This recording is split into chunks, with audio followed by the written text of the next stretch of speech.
বাংলার একটি স্কুলে ছাত্রছাত্রীরা তৈরি করছে শীট বোমা। পরিবেশ রক্ষায় এমন অভিনব উদ্যোগে গর্বিত এলাকাবাসী। বোমা নাম শুনলেই আমাদের ভয়ের সঞ্চার হয়, কিন্তু নদিয়া জেলার একটি স্কুলে শিক্ষকদের অনুপ্রেরণায় ছাত্রছাত্রীরা তৈরি করছে অভিনব এক বোমা, যেই বোমা ভয়ের বদলে সবাইকে গর্বিত করছে, দিচ্ছে স্বস্তি। আসলে বর্তমানে যত নগরায়ন বাড়ছে ততই কমছে গাছপালা, ফলে তীব্র গরমের বাতাবরণ তৈরি হচ্ছে এলাকায়।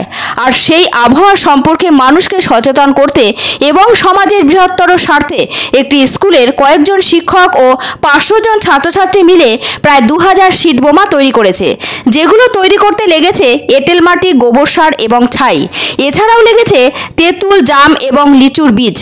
আসলে এঁটেল মাটি, গোবর সার এবং ছাই মিশিয়ে প্রথমে একটি মণ্ড তৈরি করা হচ্ছে। তারপর সেই মণ্ডের ভেতরে তেঁতুল অথবা জাম অথবা লিচুর বীজ ভরে গোল আকার দেওয়া হচ্ছে। যেহেতু এগুলো দেখতে অনেকটা বোমাকৃতি, তাই সবাই নাম দিয়েছে এর শীট বোমা। তারপর সেই শীট বোমাগুলোকে কখনো হাত দিয়ে ছুঁড়ে, কখনো বা গুলতিতে লাগিয়ে বিভিন্ন ফাঁকা জঙ্গলে নিক্ষেপ করা হচ্ছে। কিছুদিন পর প্রাকৃতিক নিয়মেই ওই তেঁতুল, লিচু, জাম প্রভৃতির বীজ থেকে তৈরি হবে বড় বড় গাছ, ফলে কয়েক বছরের মধ্যে ভরে উঠবে ফুলে ফলে। এলাকায় সরবরাহ করবে প্রচুর পরিমাণে অক্সিজেন। এছাড়াও ভূপৃষ্ঠের উত্তাপ শোষণ করে এলাকায় আনবে মনোরম বাতাবরণ। ফলে ছাত্রছাত্রীদের এই উদ্যোগে খুবই খুশি নদিয়া জেলার রানাঘাটের মানুষ। জানা যাচ্ছে সেখানকার মিলনপাড়ার শিক্ষানিকেতনে শিক্ষক ও ছাত্রছাত্রীরা মিলে এই অভিনব শীট বোমা তৈরি করেছে। শুধু তাই নয়, তাদের উদ্যোগেই তৈরি হয়েছে বীজ সংরক্ষণ কেন্দ্র।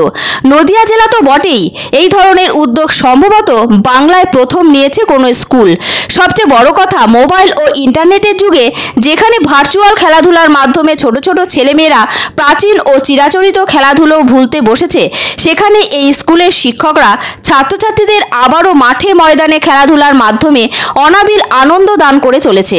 এই স্কুলে গিয়ে দেখা গেল ছাত্রছাত্রীরা খুব আনন্দের সঙ্গে গুলতি দিয়ে শীট বোমা ছুটছে বিভিন্ন জঙ্গলে। হাততালিতে ফেটে পড়ছে সবাই, খুবই আনন্দ পাচ্ছে ছোট ছোট পড়ুয়ারা। আর এলাকাবাসীরা দেখছেন ভবিষ্যতের জন্য সুদিন, যেদিন তারা গাছপালার মাঝে একটু প্রাণ ভরে বিশুদ্ধ বাতাস গ্রহণ করতে পারবেন এবং মুক্তি পাবেন তীব্র গরম থেকে। আমরা সবাই সিড বল তৈরি করলাম, যেগুলো মাটিতে দিলে গাছ হবে, তার ফলে প্রাকৃতিক সমস্ত বায়ু দূষণ এছাড়াও যেসব অক্সিজেনের ঘাটতি এগুলো সম্পূর্ণ হবে। এঁটেল মাটি প্রথমে গোল করে তার মধ্যে একটা ছিদ্র করে, তারপর তেঁতুল বীজ, কুল বীজ, নানা রকমের বীজগুলো দিয়ে মাটি দিয়ে ঢেকে গোল করে তারপরে গুলটিসের মাধ্যমে বা হাত দিয়ে ছুঁড়ে ছুঁড়ে নানা দূরে জায়গায় পাঠালাম। আমরা আজকে এই বল বানিয়েছি, এই বল সারা জায়গায় ছড়িয়েছে। মাটি আর গোবর সার আর বীজ দিয়ে আমরা বানিয়েছি। আজকে মূলত আমরা ওই সিড বল তৈরি করার একটা কর্মসূচি ছিল, তো আমরা সেই সিড বল তৈরি করেছি ছাত্রছাত্রীদের দিয়ে।